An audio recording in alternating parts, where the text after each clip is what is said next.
Jadi 6 tahun dia bekerja di bengkel di Wonosobo.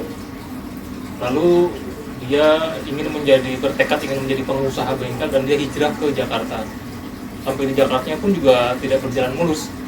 Mas Guntur ini sempat terjerat utang bank, jumlahnya kalau nggak salah miliaran lah gitu. Dan melalui pertolongan Allah, dia usaha bengkelnya berjalan lancar sampai dia bisa memanfaatkan fasilitas pelunasan utang bank di luar cicilan. Nah, mau tahu bagaimana kisahnya Mas Guntur ini? Mari kita saksikan bersama. Saya Angela Hari sebagai host untuk Ewa Lifestyle dan sebelah saya Guntur Widya Prasetya sebagai montir bengkel. montir bengkel, CEO pemilik bengkel. Enggak lah. Ini Mas Guntur, banyak yang orang tuh suka menyaksikan ya, Allah tuh menolong kita apa enggak sih? Apakah jangan-jangan Allah membiarkan kita gitu saja? Ya. Nah, tapi sebagai orang yang beragama dan apalagi kita orang Islam ya, itu pasti Allah itu akan selalu menolong kita. Pernah nggak Mas Guntur mengalami peristiwa di mana saya sudah terpojok, gitu, saya sudah pasrah, tapi ternyata Allah ada di situ menolong kita? Baik, ini flashback kurang lebih 11 tahun yang lalu ya, saat anak pertama saya itu masih TK. Lalu saya punya cita-cita tuh, azam anak pertama saya harus mendapatkan pendidikan yang terbaik. Nah, saya pikir cuma kayaknya Jabodetabek tuh sudah cukup mumpuni pendidikannya. Waktu itu ngejarnya pokoknya sekolah ya di IT, di Islam Terpadu ya. Nah, maka kemudian di 2010 itu saya mulai tuh cari-cari tempat untuk pindah dari Wonosobo ke Jabodetabek.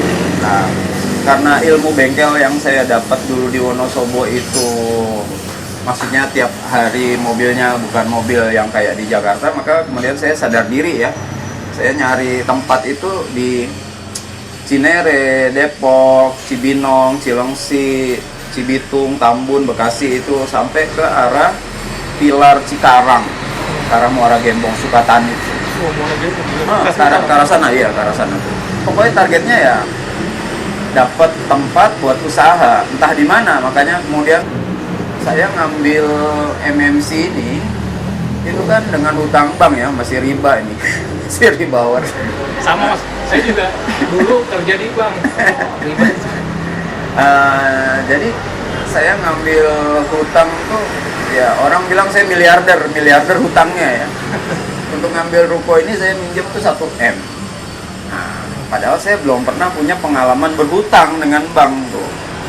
Karena waktu itu pokoknya 2011 saya harus pindah ke Jakarta, Jabodetabek. Nah, gimana caranya? Ya udah, akhirnya ngirim aplikasi pinjaman itu ke 13 bank tuh. 13 bank. 13 bank. Saya kirim semua. Ya, di detik-detik terakhir ada 3 bank yang udah nawarin, ya udah saya fightin aja. Di sini dapat bunga sekian, kamu mau ngasih berapa? Ya udah tuh saling fight gitu, tapi akhirnya ya saya ambil satu yang paling cepat.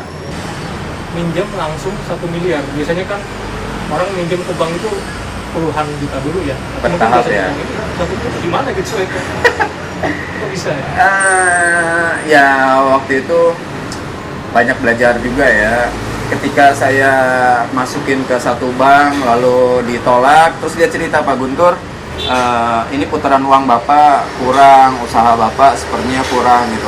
Terus kita pelajari, apanya nih? Berarti putaran uang di rekening kita yang harus diperbesar gitu. Ya, ternyata ini ya, apa namanya, trikinya mesti paham. Iya, iya begitu ya. Jadi gimana? Akhirnya dapat ruko ini. Akhirnya dapat ruko ini ya. Dapat ruko ini juga dengan ya full pasrah. Nggak tahu gimana caranya, pokoknya anak saya waktu itu harus bisa bersekolah, keluarga punya tempat tinggal gitu kan.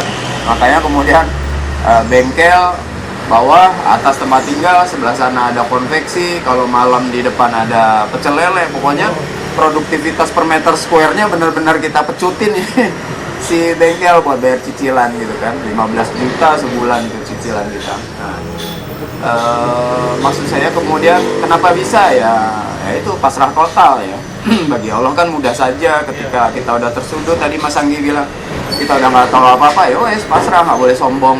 Kita punya ilmu apa, kita bisa apa, sok jago di mana, wes pasrah aja.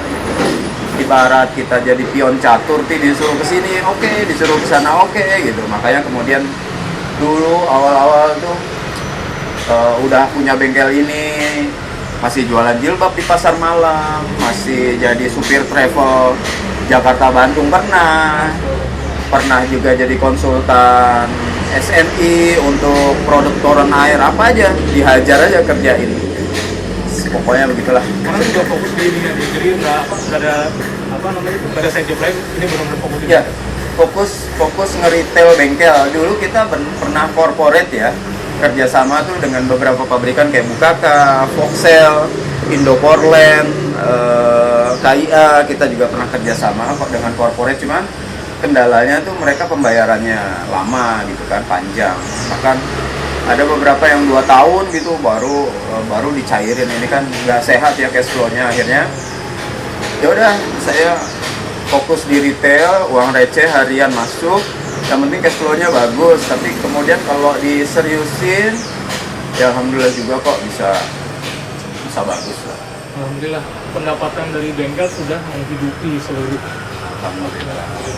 Jadi Ya itu, cuma jangan lupa ketika kita minta tolong sama Allah ya, ibadahnya ya harus bagus. Ibarat gelas juga jangan tertutup dengan maksiat, berarti maksiatnya dijaga benar. Maksiat sama Allah tuh ya bukan kita bermaksiat sama orang, tapi maksiat sama Allah misalkan sholatnya males, apalagi uzon sama Allah, aduh kok gue dikasih cobaan begini gitu. Nah ini yang harus diperbaiki itu, yang kayak gitu-gitu tuh harus sudah clear, nggak ada masalah, baru deh kita minta tolong sama Allah ya. Cuma nggak boleh sombong. Jadi itu pemirsa, kalau misalnya kita gitu ingin meminta sesuatu kepada Allah gitu, kita juga harus bermuhasabah, berkaca diri gitu kan. Waktu kasih kita minta sama Allah. Nomor satu itu. Yang kedua, ya kita juga harus percaya bahwa Allah itu selama dia melihat makhluknya berusaha, dia juga akan menolong. Ya.